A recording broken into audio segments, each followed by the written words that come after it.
Hi, everybody. Dan Illman and Mike Beer of the DRF Race of the Day for Saturday, April the 4th, race number 9 at Oaklawn Park. It is the $100,000 Purple Martin Stakes. 3-year-old filly is going 3/4 of a mile, and our Race of the Day coverage is brought to you by the Ontario HBPA and their Own a Thoroughbred initiative. Make 2020 your year for excitement. Visit ownathorough.ca for current ownership opportunities. Call the HBPA of Ontario's ownership specialist, Stacey Roberts, for more information, or visit ownathorough.ca. Let's meet the field for this year's edition of the Purple Martin Stakes. You can download free Formulator past performances for this race on the Race of the Day event page at DRF.com. Access them, handicap along with us, and Mike Beer. We don't need the Timeform US Pace Projector to tell us there is a lot of speed in this race. This is a very good field. There are a lot of not only fast fillies in this race, but some really talented ones too. They drew an excellent field for this race. According to the pace projector, the 4 Edgeway, just a super impressive debut winner, expected to make the pace. Wasabi Girl, the 10, a little surprised to see her out there. Frank's Rockette, the 8, also expected to be on the pace, but there are a lot of other horses that could contest, especially if the number 1 Kumari is aggressively ridden out of the gate, Mike. This filly is a multiple stakes winner on turf, just super impressive in some of her races on the grass, utilizing a versatile running style. Gate-to-wire winner in the Bolton Landing, way off the pace winner in the Indian Summer, and her 1 dirt start, well, she won by 15 lengths over a horse that came back to win her maiden with a 76 before grabbing a stakes at Evangeline with a 57 buyer. Kumari's a talented horse. Yeah, I mean, listen, I know that if you just look at figures, you might not think this, but I'm not so sure she isn't the most talented filly in the race, Dan. She was a really, really good 2-year-old. I don't know how you win a 4.5 furlong race by 15 lengths, but she somehow did it. That's the only time she ran on dirt. After that, just one bang-up race after another, 3 races against colts, and she ran well in all of those races. This filly has a ton of ability. My one concern, it's a minor concern, other than the layoff, is that occasionally this filly doesn't break well from the gate. And if she doesn't get away that cleanly from the inside post, maybe she'll be overwhelmed by some other speed. But it's nice to know that she has that versatility in her hip pocket. If you're looking for a horse that can come from off the pace, perhaps Ringleader is the one for you, for Mac Robertson. Turning back in distance, she was the pace setter last time out in the Honeybee, but she came from slightly off of it 2 starts back. And I thought that was a pretty good effort for Ringleader sprinting. I think she's more of a sprinter, and I think she gets a good setup here at a nice price. Yeah, I like her cutting back for this race as well. Not that she ran poorly in the Honeybee, but it felt like she probably didn't want to go that far, at least at this time. 3 for 3 sprinted, and you're right, her Dixie Belle 2 back. I just like the way that she was able to track that pace and then really finish at the end. She looks good, Dan. She just happens to have found herself in a really tough spot here. Flat out speed is the number 3, and she's going to get the acid test, but no knocking a filly that is 3 for 3 in her career, including this victory last time out in the Iowa sorority. Now, we have to go all the way back to September the 2nd at Prairie Meadows for this race. She's 1-5 against a weak group of horses, but flat out speed did show the willingness to sit just off in the early portion. This is a big ask against open foes off a long layoff. Yeah, I mean, they found a really tough spot to return, and I'll give her the credit I guess she deserves for this win right here, because it was the first time she didn't get the lead. She got bumped at the start and then had to chase the horse that she eventually ran down in the stretch there. I'll give her credit for that, Dan, but she's going to have to be a much better horse coming back off the layoff to beat this field. Here's Edgeway, the number 4 debut winner for John Sadler. She was bet like the goods. She was 9-5, and she dominated.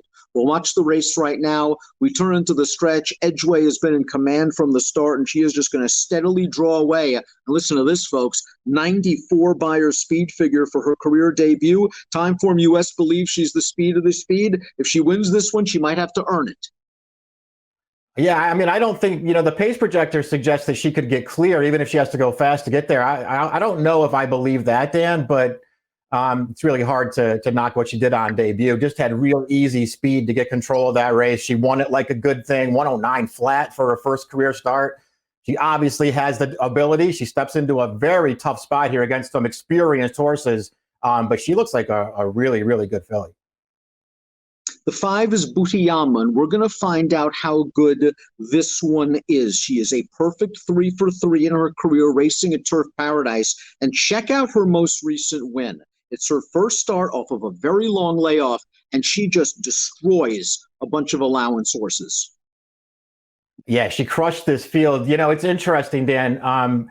She's 3 for 3 lifetime, and I know it's Turf Paradise races. You don't really know what she's beating, probably not that much.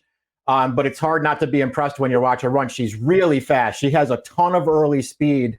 It's sort of, you know, her second career start, Dan, came on May 5th as a 2-year-old. She ran a 74 buyer, winning by 8. If she takes a step forward here, I think she can go with these horses. The thing I liked about that win we just watched there is, first of all, if you watch the head-on, she almost shied into the gap when they broke out of the gate there and really didn't get right to the lead.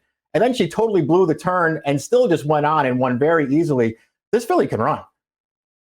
She's very fast. She's very talented. She's a little bit green, but this horse has got a lot of ability, and we'll see if she can deal with the pace pressure that she's likely to face, perhaps, in this spot. Lexi on the Move is next. Another undefeated filly for Robertino Diodoro. Let's watch Lexi on the Move's first start against winners. And I like the fact that she sat from off the pace in this race. I thought it was a very professional performance. She was never losing in the stretch. She has now paired up 78 buyer speed figures in her career. And you got to think a good second flight trip is coming. And if these pace setters are exhausted, she might be the one to take direct advantage.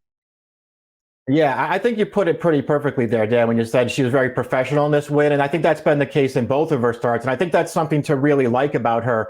She's not slow early, but she is just perfectly content to sit off the pace. And especially in her debut, she could have easily made the lead in that race, but they didn't go for it. They let 2 horses clear her, and she just tracked them very comfortably. And I think she's won both of her races with something in reserve. She is going to have to run her very best race to beat this field, but I wonder if she can take a step forward.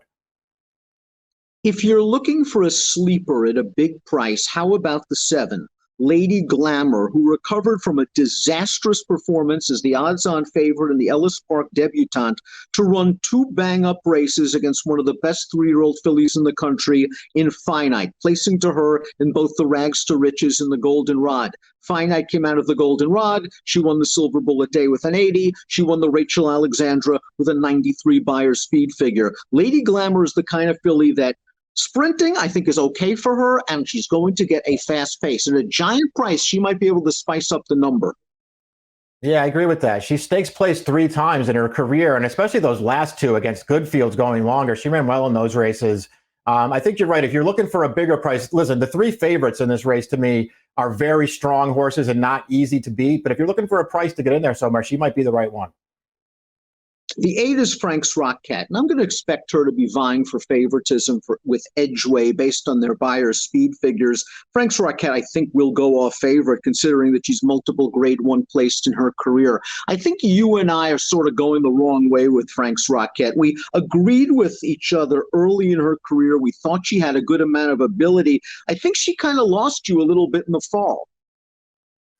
Yeah, I do. I still think she has a lot of ability. Then she's clearly a good horse. I don't want to say I don't like her all of her races, but I was just a little disappointed in a couple of her starts as a 2-year-old. Not that she obviously ran poorly. I actually felt like her Frazette at the end of the year was actually a good performance off of a rated pace. I was, just sort of disappointed in her spin away and in her Adirondack. And I know that she had a trip in the Adirondack and maybe was the best horse that day, but I still thought it was a race she could have won. Listen, I'm not way against her in here. She came back off the layoff the right way, but she was loose on a relatively modest pace in the Any Limit, and that is not happening in here. No, you're absolutely right about the pace of the Any Limit. She was able to go slow early and sprint home late against a bunch of overmatched horses. I think this field is stronger than the Any Limit at Gulfstream. She earned a 98 buyer speed figure. I think this post position really works for her and Martine Garcia because while she has speed, she showed in races like the Adirondack that she can sit behind horses and come with a little bit of a finish. And I think Garcia is going to try to set up shop outside of the first flight of horses and try to get the jump on everybody else. We'll learn how good she is. I like that Mott is keeping her at sprint distances for now. The 9 is Kiss the Girl, coming off a victory at Oaklawn Park over a muddy track. Let's watch that race. And she got right up close to the pace in this race. And for a brief instant, it looked like she was going to be second best, but she's able to regather herself, make the front, and get it done. From a buyer's standpoint, she's a little bit light. But remember, she did run a nice buyer as a 2-year-old way back at Saratoga. Yeah, I like this horse. I actually think she's a little bit underrated. It may be better than the figures make her look. And you're right, she does have a fast race as a 2-year-old. But listen, I mean, she's run on 3 straight muddy sealed tracks, and she's handled them. But who knows if that's what she really wants? Her first race off the layoff down here, actually, first start for Asmussen, is not as bad as it looks. Even though she didn't get near Ringleader, but she took a good bump at the start of that race. She was wide. She never had, as far as I'm concerned, any real chance in that race, and she was dead game to get up last time. I think she's a little underrated, this horse.